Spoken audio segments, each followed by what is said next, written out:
Amrit noni pain oil, ನೋವಿಗೆ ವಿರಾಮ, ದೇಹಕ್ಕೆ ಆರಾಮ. ನನಗೆ ಅನಿಸೋದು ದರ್ಶನ್ ಪ್ರಕರಣ ದುರಂತವೇ ಸರಿ ಅಂತ ನನಗನ್ಸೋದು. ಆಗಬಾರ್ದಾಗಿತ್ತು.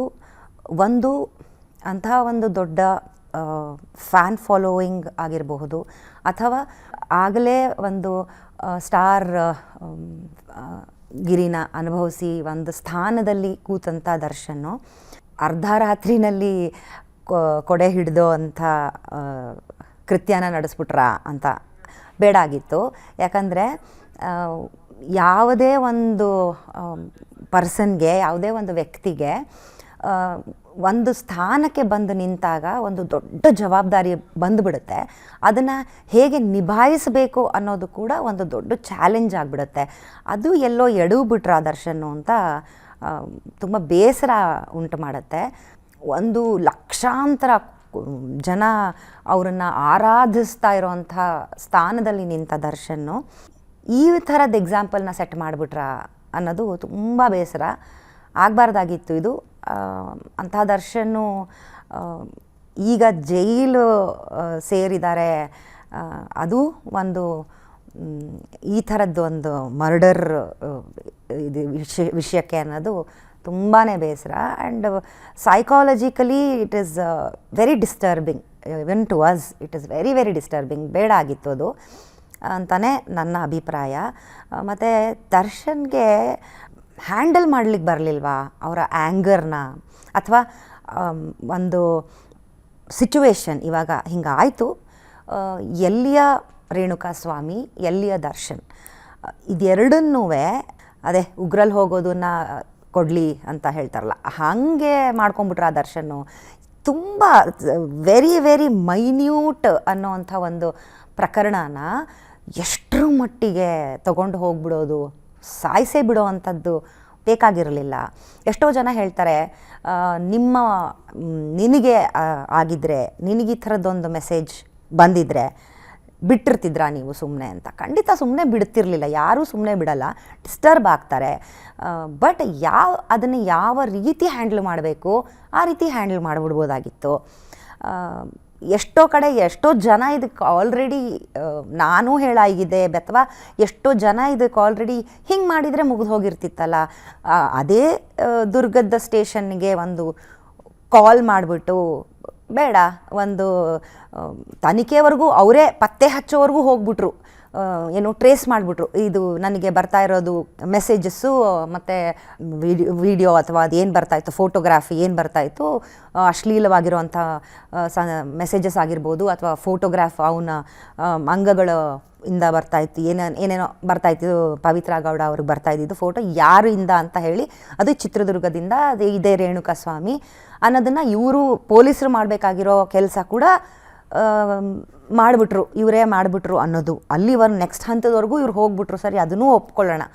ಅಲ್ಲಿವರೆಗೂ ಮಾಡಾದ್ಮೇಲೆ ಚಿತ್ರದುರ್ಗದ ಹುಡುಗ ಅಂತ ಗೊತ್ತಾದ ಮೇಲೆ, ಇದೇ ರೇಣುಕಾಸ್ವಾಮಿ ಅಂತ ಗೊತ್ತಾದ ಮೇಲೆ ಒಂದು ಕರೆ ಮಾಡಿ, ನಾವು ಇಲ್ಲಿವರೆಗೂ ಮಾಡಿಬಿಟ್ಟಿದ್ದೀವಿ, ಈ ಹಂತದವರೆಗೂ ಮಾಡಿಬಿಟ್ಟಿದ್ದೀವಿ ಅಂತಲೂ ಮಾಡಾದ್ಮೇಲೆ ದುರ್ಗದಗೊಂದು ಸ್ಟೇಷನ್ಗೊಂದು ಫೋನ್ ಮಾಡಿ, ನೋಡಪ್ಪ ನಾವು ಮಾಡಿಬಿಟ್ಟಿದ್ದೀವಿ, ಇನ್ನು ಇಲ್ಲಿಂದ ಫರ್ದರು ಇವ್ನು ಮಾಡ್ತಾ ಇದ್ದಾನೆ, ಟೇಕ್ ಇಟ್ ಫರ್ದರ್ ಅಂದ್ಬಿಟ್ಟಿದ್ರು ಆಗೋಗಿರ್ತಿತ್ತಲ್ಲ. ತಲೆ ಮೇಲೆ ಹೊತ್ಕೊಂಡು ಕೆಲಸ ಮಾಡಿಬಿಡ್ತಿದ್ರೇನೋ ದುರ್ಗದ ಪೊಲೀಸರು. ನನಗೆ ದರ್ಶನ್ ಫೋನ್ ಮಾಡಿದರು, ಈ ಥರ ಹೇಳಿಬಿಟ್ಟಿದ್ದಾರೆ, ಹುಡುಗನ ಪತ್ತೆನೂ ಹಚ್ಬಿಟ್ಟಿದ್ದಾರೆ, ಅವನನ್ನು ಕರ್ಕೊಂಡು ಬಂದು ಸ್ಟೇಷನಲ್ಲಿ ಒಂದು 4 ಏಟು ಕೊಟ್ಬಿಟ್ಟು ಅವನಿಗೆ ಬುದ್ಧಿ ಕಲಿಸ್ತಾಯಿದ್ರು ಏನೋ, ಬಹುಶಃ ಇಷ್ಟು ಮಾಡಿರ್ತಿದ್ರು.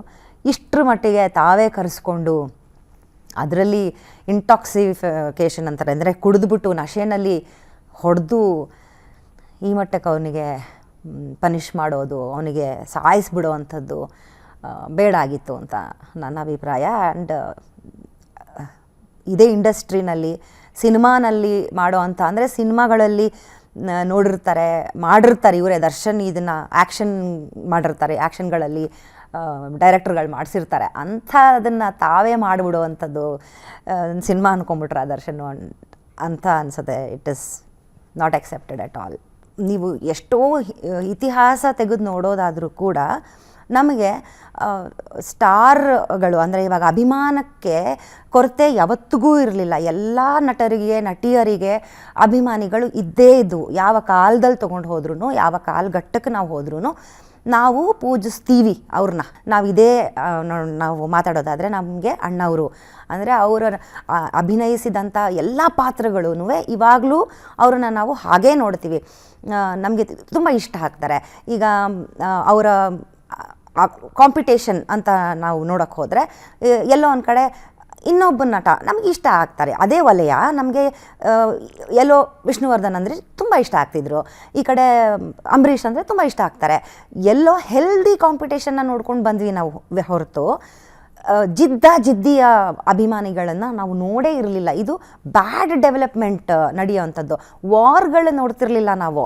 ಕಾಂಪಿಟೇಷನ್ ಅನ್ನೋದು ಈ ನಡುವೆ ಬರ್ತಾ ಇರೋವಂಥದ್ದು. ನಿನ್ನ ಸ್ಟಾರು ನನ್ನ ಸ್ಟಾರು ಅಂತ ನೋಡಲೇ ಇಲ್ಲ ನಾವು ಯಾವಾಗ ನೋಡಿದ್ರೂ ನನಗೆ ಅಣ್ಣ ಅವರು, ನನಗೆ ಈ ಪಾತ್ರ ನನಗೆ ತುಂಬ ಇಷ್ಟ. ಅಣ್ಣ ಅವ್ರನ್ನ ನಾನು ಸತ್ಯ ಹರಿಶ್ಚಂದ್ರದಲ್ಲಿ ನೋಡಿದೆ, ನಂಗೆ ತುಂಬ ಅವ್ರು ಇಷ್ಟ ಆಗ್ತಾರೆ.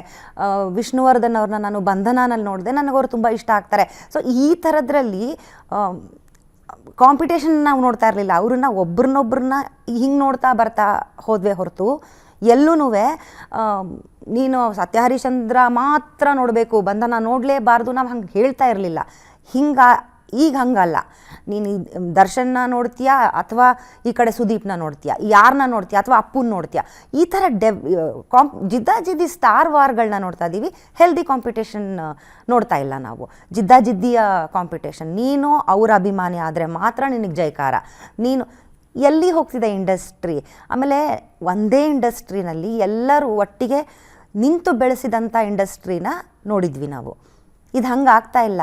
ಚಿತ್ರರಂಗ ಎಲ್ಲಿಗೆ ಹೋಗಬೇಕು, ಒಟ್ಟಿಗೆ ತೂಗ್ಕೊಂಡು ನಡಿಬೇಕು. ನೀನು ಈಗೋ ಕ್ಲಾಶಸ್ ಬರೋವಂಥದ್ದಿದ್ದರೆ ನಾವೇ ಅಲ್ವಾ ಕನ್ನಡಿಗರು, ನಾವೇ ಅಲ್ವಾ ಬೆಳೆಸ್ಬೇಕಾಗಿರೋದು ಚಿತ್ರರಂಗನ ಅಂತ ಅವರವರಲ್ಲೇ ಇದೆ. ಯಾರ ಹೀರೋಯಿನ್ಗಳಲ್ಲಿ ಇದೆ, ಎಲ್ಲ ಒಂದಾಗಿ ಇರೋಣ ನಾವು ಅಂತ ಅವರಲ್ಲಿದೆ. ಅಭಿಮಾನಿಗಳಲ್ಲಿಲ್ಲ ಅದು.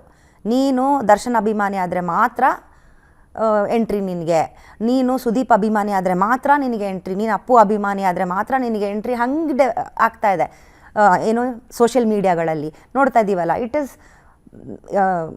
ಒಳ್ಳೆ ಡೆವಲಪ್ಮೆಂಟ್ ಅಲ್ವೇ ಅಲ್ಲ ಅಂತ ಖುದ್ದು ಸುದೀಪ್ಗೆ ಗೊತ್ತು, ಖುದ್ದು ಅಪ್ಪು ಅವ್ರಿಗೆ ಗೊತ್ತಿತ್ತು, ಖುದ್ದು ದರ್ಶನ್ ಅವ್ರಿಗೆ ಗೊತ್ತು ಇದು ಒಳ್ಳೇದಲ್ಲ ಇದು ಅಂತ. ಬಟ್ ಹಾಗೆ ನೋಡೋಕ್ಕೆ ಹೋದರೆ ದರ್ಶನ್ ಅವ್ರು ಕೂಡ ಸ್ಟೇಜ್ ಮೇಲೆ ನಿಂತ್ಕೊಂಡು ನನ್ನ ಸೆಲೆಬ್ರಿಟೀಸ್ ಅಂತ ಹೇಳಿ ಮಾತಾಡಿದಾಗ ಎಲ್ಲೋ ಒಂದು ಕಡೆ ಅವರು ತುಂಬ ಎಡವು ಬಿಡ್ತಾಯಿದ್ರು.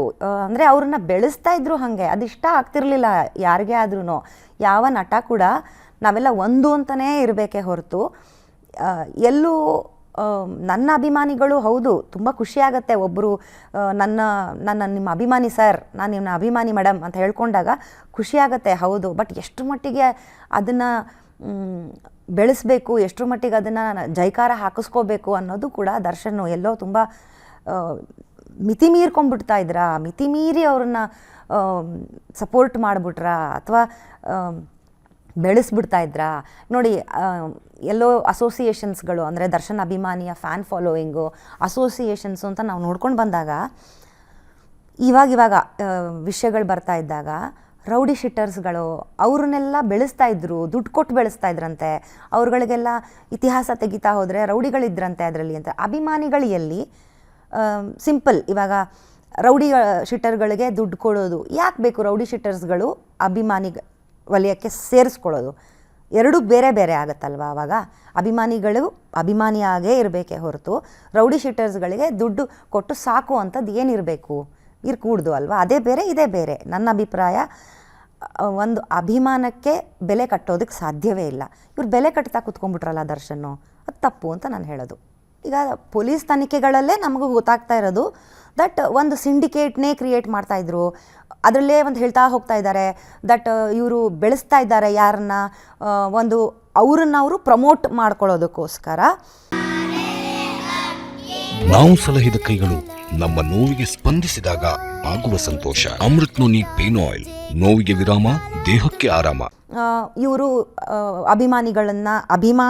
ಅಭಿಮಾನಿಗಳು ಅಂತ ಹೆಸರು ಕೊಟ್ಕೊಂಡು ಅವ್ರನ್ನ ಅವರು ಬೆಳೆಯೋದಕ್ಕೋಸ್ಕರ ಅವರಿಗೆ ದುಡ್ಡು ಕೊಟ್ಟಿಟ್ಕೊಂಡು ಸಂಬಳ ಥರ ಸ್ಯಾಲರಿ ಅಂತ ಕೊಡೋ ಹಾಗೆ ಅವ್ರನ್ನ ಇಟ್ಕೊಳ್ತಾ ಇದ್ರು. ಯಾರನ್ನ ಯಾವ ಥರದವ್ರನ್ನ ಇಟ್ಕೊಳ್ತಾ ಇದ್ರು, ಇದೇ ರೌಡಿಸ್ಟರ್ಸ್ ಇರೋಂಥ ಗೂಂಡಾಗಳನ್ನು ಇಟ್ಕೊಳ್ಳೋದು, ರೌಡಿಗಳನ್ನ ಬೆಳೆಸೋದು, ಸಾಕೋದು ಅಂತ. ಯಾಕೆ ಬೇಕು ಇದು ನನಗೆ ಇನ್ನೂ ಗೊತ್ತಾಗಬೇಕಾಗಿದೆ, ಇನ್ನೂ ಗೊತ್ತಾಗಿಲ್ಲ.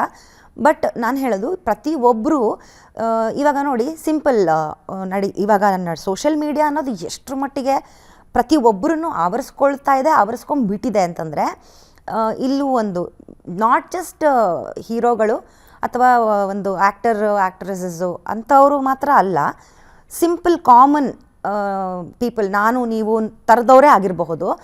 ಇಲ್ಲಿ ಹೆಂಗಾಗ್ತಿದೆ, ನಿಮಗೆ ಒಂದು ಸಿಂಪಲಾಗಿ ಒಂದು ಬ್ಲೂ ಟಿಕ್ ಬೇಕು ಅಂತ ಅಂದರೆ ಕೂಡ ಪೇ ಮಾಡಬೇಕಾಗಿದೆ ಇವಾಗ. ಪ್ರತಿ ಒಂದು ತಿಂಗಳಿಗೆ ನೀವು 600 ಚಿಲ್ಲರೆ, 650 ರೂಪಾಯೋ 670 ರೂಪಾಯೋ ಕೊಡಬೇಕು ನೀವು. ಒಂದು ಫೇಸ್ಬುಕ್ಗಾಗ್ಬೋದು, ಇನ್ಸ್ಟಾಗ್ರಾಮ್ಗಾಗಬಹುದು, ಅದು ಕೊಡಬೇಕು. ಅಂದರೆ ಅಫಿಷಿಯಲ್ ಆಗಿ ನೀವು ಅದರಲ್ಲಿ ಇರಬೇಕು ಅಂತಂದರೆ ಅದನ್ನು ಪಡ್ಕೋಬೇಕು. ಅದು ಪಡ್ಕೊಂಡು ಏನು ಗಿಟ್ಟಲ್ಲ, ಅದನ್ನು ಪಡ್ಕೊಂಡು ಏನೂ ಆಗಬೇಕಾಗಿಲ್ಲ. ಬಟ್ ಸ್ಟಿಲ್ ಅದು ಬೇಕು. ಏನಕ್ಕೆ ಬೇಕು? ಅಫಿಷಿಯಲಿ ನಾನದು ಅಂದರೆ ಅದು ನಾನೇ ಭಾವನಾ ಬೆಳಗೆರೆ ಅದು ಅಂತ ಹೇಳ್ಕೊಳ್ಬೇಕು. ಇನ್ನೂ ಇಲ್ಲ ಅಂತಂದರೆ ಒಂದು 4-5 ಫೇಕ್ ಕ್ರಿಯೇಟ್ ಆಗಬಹುದು, ಅಥವಾ ಒಂದು ಏನಂತೀರ, ಪ್ರಾಬಬ್ಲಿ ಒಂದು ತೋರಿಕೆಗೋಸ್ಕರನೋ, ಅಥವಾ ನಾನಪ್ಪ ಇದು ನಾನು ತಿಂಗಳ ಕಟ್ಕೊಂಡು ಹೋಗ್ತೀನಿ, ಪರವಾಗಿಲ್ಲ, ನನಗೆ ಹೋಯ್ತು, ಎಲ್ಲೆಲ್ಲೋ ಖರ್ಚು ಮಾಡ್ತೀನಂತೆ, ಒಂದು 600 ರೂಪಾಯಿಗೆ ಇಲ್ಲಿ ಕಟ್ಟಿದ್ರೆ ಆಯಿತು ಬಿಡು, ಪರವಾಗಿಲ್ಲ ಅಂತ ಕಟ್ತೀನಿ ನಾನು. ನನ್ನ ದರ್ದು ನನಗೆ ಕಟ್ತೀನಿ ನಾನು. ಸೊ ಇಂಥವಾಗ್ತಾ ಹೋಗುತ್ತೆ.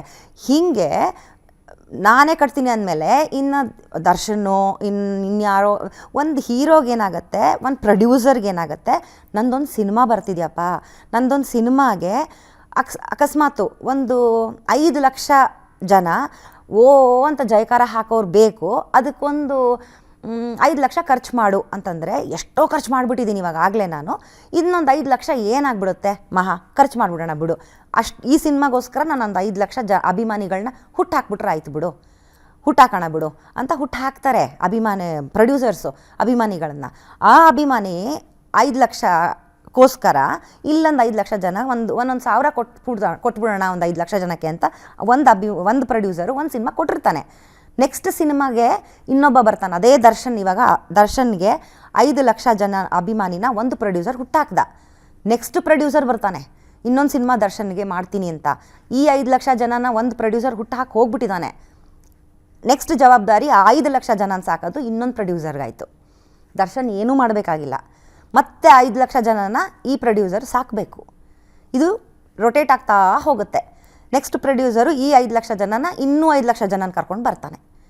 ಅವಾಗೇನಾಗುತ್ತೆ, 10 ಲಕ್ಷ ಜನ ಆಯಿತು. ಅವನಿಗೇನಾಯಿತು, ಈ 10 ಲಕ್ಷ ಜನ, ಇನ್ನು 10 ಲಕ್ಷ ತಾನೇ, ಈ ಸಿನಿಮಾ ಗೆದ್ರೆ ಸಾಕಾಗಿದೆ, ಇನ್ನು 5 ಲಕ್ಷ ಜನನ ಹಾಕೋಣ, ಇನ್ನು 5 ಲಕ್ಷ ಹಾಕೋಣ, 10 ಲಕ್ಷ ಸೇರ್ತು 10 ಲಕ್ಷ ಅಭಿಮಾನಿಗಳಾದರು, 10 ಲಕ್ಷ ದುಡ್ಡಾಯಿತು. ಸೊ ಸಿಂಡಿಕೇಟ್ ಜಾಸ್ತಿ ಆಗ್ತಾ ಹೋಯಿತು ಅಭಿಮಾನಿಗಳು. ಇದು ಒಂದು ದರ್ಶನದ ಕತೆ ಅಲ್ಲ ಹೇಳ್ತಾ ಇರೋದು. ಪ್ರತಿಯೊಬ್ಬ ಹೀರೋಗೂ ಅವನವನ ಅಭಿಮಾನಿ, ಅವನು ಪ್ರೊಡ್ಯೂಸರು ಹುಟ್ಟಾಕ್ತಾ ಹೋಗ್ತಾನೆ. ನಡೆಯುತ್ತದು ಇಲ್ಲಿ. ಯಾಕಂದರೆ ಜೈಕಾರ ಬೇಕು, ಅಭಿಮಾನಿಗಳು ಬೇಕು, ನನ್ನ ಸಿನಿಮಾ ಓಡಬೇಕು, ಅವನಿಗೆ ಫೋಕಸ್ ಇರೋದು ನನ್ನ ಸಿನಿಮಾ ಗೆಲ್ಲಬೇಕು, ನನ್ನ ಸಿನಿಮಾಗೆ ಬಂದು ಟಿಕೆಟ್ ತೊಗೊಂಡು ಪಿಕ್ಚರ್ ಓಡಬೇಕು. ನಾಳೆ ಒಂದು ಪಿಕ್ಚರ್, ಇದು ಎಲೆಕ್ಷನ್ ಥರ ಆಗೋಯ್ತಿದು. ಒಂದು ರಾಜಕಾರಣಿ ಬಂದು ಏನೋ ನಾನು ಈ ಟೈಮಲ್ಲಿ ಗೆದ್ದುಬಿಡ್ಬೇಕು, ಆಮೇಲೆ ಮುಂದಕ್ಕೆ ಏನಾಗುತ್ತೋ ನಾನು ನೋಡ್ಕೊಳ್ಳೋಣ, ಒಂದು 5 ವರ್ಷ ನಾನು ಇಲ್ಲಿ ಟಿಕಾಯಿಸ್ಬೇಕು ಅಂತ. ಹಾಗೆ ಈ ಸಿನಿಮಾ ನನಗೆ ಗೆಲ್ಲಬೇಕು, ಈ ಟೈಮಲ್ಲಿ ನನಗೆ ಪ್ರಮೋಷನ್ ಆಗಬೇಕು, ಅದಾದಮೇಲೆ ಅವ್ನು ಟಿಕೆಟ್ ತೊಗೊತಾನೋ ಬಿಡ್ತಾನೋ ನನಗೆ ಗೊತ್ತಿಲ್ಲ, ಈ ಒಟ್ಟಿನಲ್ಲಿ ಜೈಕಾರ ಹಾಕಬೇಕು, ಸುದ್ದಿ ಮಾಡ್ಬೇಕು ನನ್ನ ಸಿನಿಮಾ. ಇಲ್ಲಿ ಹೀಗೆ ಬೆಳೀತಾ ಹೋಗುತ್ತೆ. ಆ ಟೈಮಲ್ಲಿ ಯಾವ ಗುಂಡ ಬರ್ತಾನೋ, ಯಾವ ರೌಡಿ ಬರ್ತಾನೋ ಜೈ ಅನ್ನೋಕ್ಕೆ ಯಾರಿಗೆ ಗೊತ್ತು.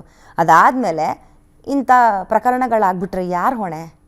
ಅವಾಗ ಏನಾಗ್ತಿದೆ ಜಗತ್ತಿಗೆ? ಯಾವ ರೇಣುಕಾಸ್ವಾಮಿ ಎಲ್ಲಿ ಸಾಯ್ತಾನೋ ಯಾರಿಗೆ ಗೊತ್ತು. ಅನುಕ್ಷಣದ ಸುದ್ದಿಗಳಿಗಾಗಿ ವಿಸ್ತಾರ ನ್ಯೂಸ್ ಯೂಟ್ಯೂಬ್ ಚಾನೆಲ್ ಸಬ್ಸ್ಕ್ರೈಬ್ ಮಾಡಿ. ಹೊಸ ಸುದ್ದಿಗಳ ನೋಟಿಫಿಕೇಶನ್ಗಾಗಿ ಬೆಲ್ ಐಕಾನ್ ಕ್ಲಿಕ್ ಮಾಡಿ. ಲೇಟೆಸ್ಟ್ ಅಪ್ಡೇಟ್ಸ್ಗಾಗಿ www.vistaranews.com ವೆಬ್ಸೈಟ್ಗೆ ವಿಸಿಟ್ ಮಾಡಿ. ಅಂಗೈಯಲ್ಲೇ ಜಗತ್ತಿನ ಸುದ್ದಿ ತಿಳಿಯಲು ವಿಸ್ತಾರ ನ್ಯೂಸ್ ಕನ್ನಡ ಆಪ್ ಡೌನ್ಲೋಡ್ ಮಾಡಿ.